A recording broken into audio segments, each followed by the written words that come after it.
और चलिए इस वक्त की बड़ी खबर आपको बता दें, भवानी सिंह राजावत सहित 4 लोग को गिरफ्तार कर लिया गया है। थाने के बाहर राजावत के समर्थकों का हंगामा भी देखने को मिला है। मौके पर कोटा एसपी केसर सिंह शेखावत पहुंचे हैं।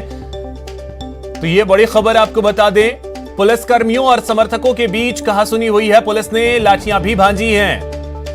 थाना परिसर को छावनी में तब्दील कर दिया गया है। पूर्व विधायक ने डीएफओ कार्यालय में हंगामा किया था। डीएफओ की शिकायत के बाद एफआईआर दर्ज हुई, जिसके बाद यह एक्शन लिया गया है। और बड़ी जानकारी अब यह आ रही है कि पूर्व विधायक को गिरफ्तार कर लिया गया है।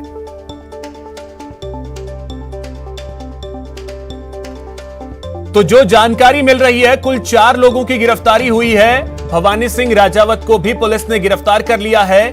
कोटा के एसपी जो हैं वो पहुंचे हैं इस वक्त थाने। उन्होंने वहां की स्थिति का जायजा भी लिया है। पुलिस को लाठियां भी चलानी पड़ी हैं। तो इस वक्त कोटा से सीधे हमारे सहयोगी ओम प्रकाश हमारे साथ जुड़ रहे हैं। ओम प्रकाश, क्या स्थिति इस वक्त?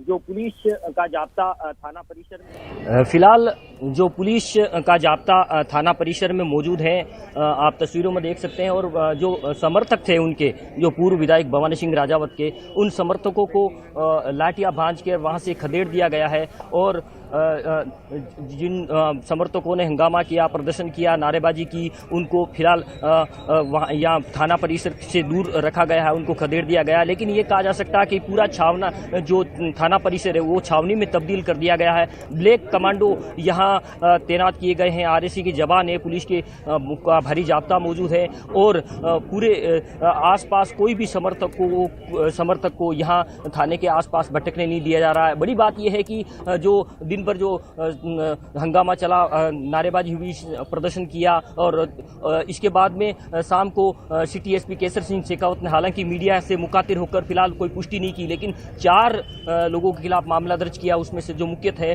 भवानी सिंह राजावत पूर्व विधायक, उनको भी गिरफ्तार कर लिया। फिलहाल थाने में मौजूद है। उससे पहले जब वो समर्थक उनको छुड़ाने के लिए आए थे तो हंगामा किया, प्रदर्शन किया, नारेबाजी की, लेकिन पुलिस का भारी जाब्ता होने के बाद उनकी एक नहीं चल पाई और तमाम जो उनके समर्थक थे उनको थाना परिसर से दूर कर दिया गया, खदेड़ दिया गया। फिलहाल ये कहा जा सकता कि शांति का माहौल कहा जा सकता, क्योंकि पुलिस का भारी जाब्ता तैनात है। लेकिन ये कहा जा सकता है कि पूर्व विधायक भवानी सिंह राजावत सहित 4 लोगों को गिरफ्तार कर लिया है। और सूत्रों के अनुसार ऐसी जानकारी मिल रही है कि उनको गंभीर धाराओं में गिरफ्तार किया है। तो थोड़ी देर बाद में city SP Kesar Singh Shekhawat media से मुखातिब होकर इस पूरे मामले में अपडेट देंगे। लेकिन बड़ी खबर फिलहाल यही कहा जा सकता है कि पुलिस ने पूर्व विधायक भवानी सिंह राजावत सहित 4 लोगों के गिरफ्तार होने की पुष्टि कर दी है। फिलहाल थाने के बाहर पुलिस का भारी जाब्ता है, आरएसी के जवान है, और जो समर्थक हैं उनके वो उनको आसपास भटकने नहीं दिया जा रहा है। ये पूरा मामला जो डीएफओ यानी वन विभाग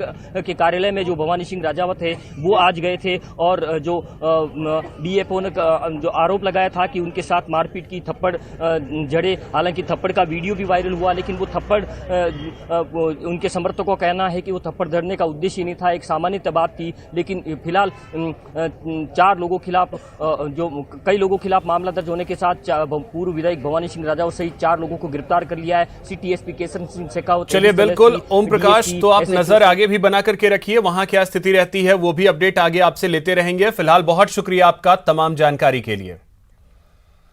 अब बात पूर्वोत्तर भारत की उस मुराद की जो दशकों बाद पूरी होने की राह पर है। ये मुराद है अफ्स्पा कानून को हटाने की। इसे हटाया तो नहीं गया है, लेकिन नागालैंड, असम और मणिपुर में इसके दायरे को घटा दिया गया है।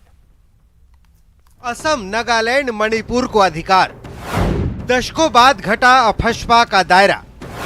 नॉर्थ ईस्ट में नई सुबह की शुरुआत, शांति का जोर, अफस्पा कमजोर। पूरे के पूरे पूर्वोत्तर राज्य अब शांति और विकास के पथ पर चल चुके हैं। जभी तो ये अफ्स्पा को रिडक्शन करने का फैसला लिया है, ये बहुत ही क्रांतिकारी है। ये हमारे लिए एक सेलिब्रेशन का मौका है। अफस्पा का कमजोर होना यकीनन किसी जश्न से कम नहीं। 6 दशकों से भी अधिक वक्त से इसका दंश झेल रहा है पूर्वोत्तर। सालों से इसके खिलाफ प्रदर्शन किए जा रहे हैं।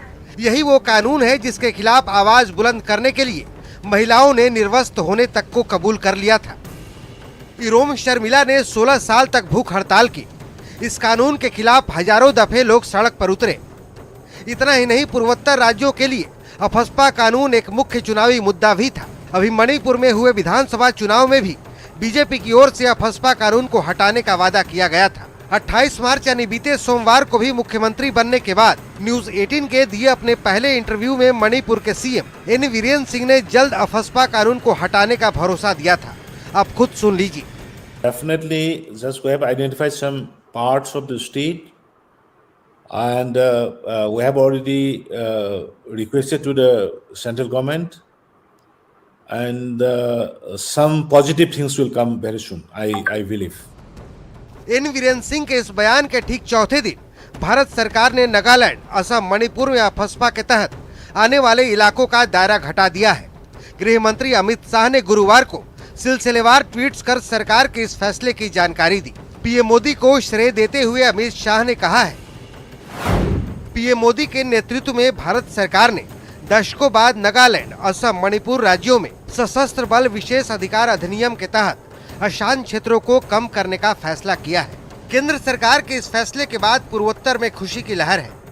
I am going to give you these maps which will clearly indicate that from today 60% of Assam's area will be out of AFSA.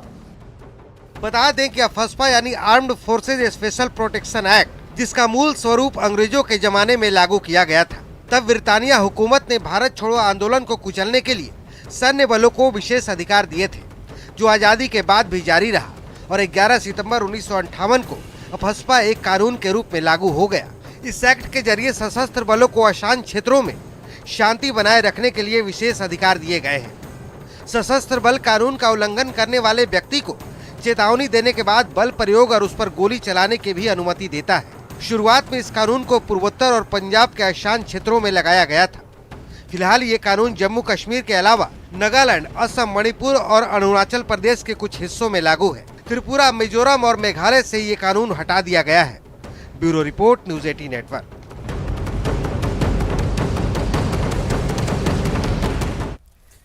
यहां रुकेंगे एक छोटे से ब्रेक के लिए।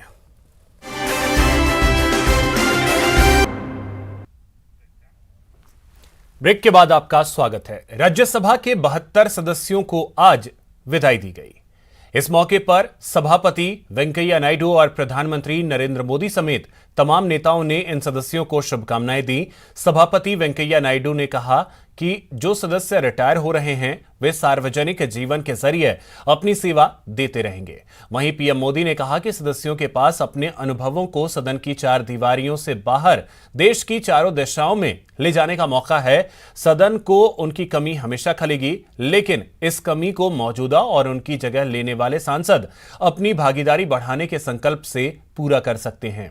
राज्यसभा में शून्यकाल और प्रश्नकाल नहीं रखा गया, जिससे रिटायर होने वाले 72 सदस्य अपनी बात सदन में रख सकें।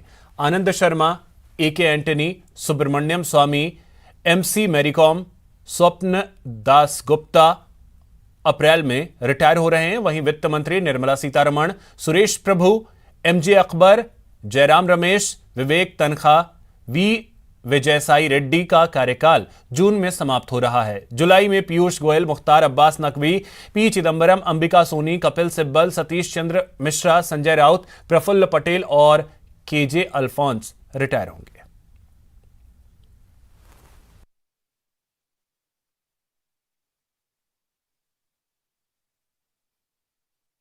You are retired but not tired. I'm aware of it. You will be active in public life and you will be making your own contribution to enrich the public life. क्या आप जो साथी आज विदाई लेने वाले हैं, उनसे हम जो सभी सीखे हैं, आज हम भी संकल्प करें उसमें से जो भी उत्तम है, जो श्रेष्ठ है, उसको हम आगे बढ़ाने में इस सदन की पवित्र जगह का जरूर हम उपयोग करेंगे। आपके साथ कुछ लम्हे, कई यादें बतौर इनाम मिले, एक सफर पर निकले और तर्जुबे तमाम मिले।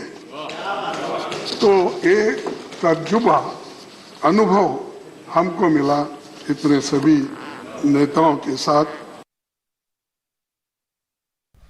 और चलिए अब देखते हैं क्राइम टॉप 10।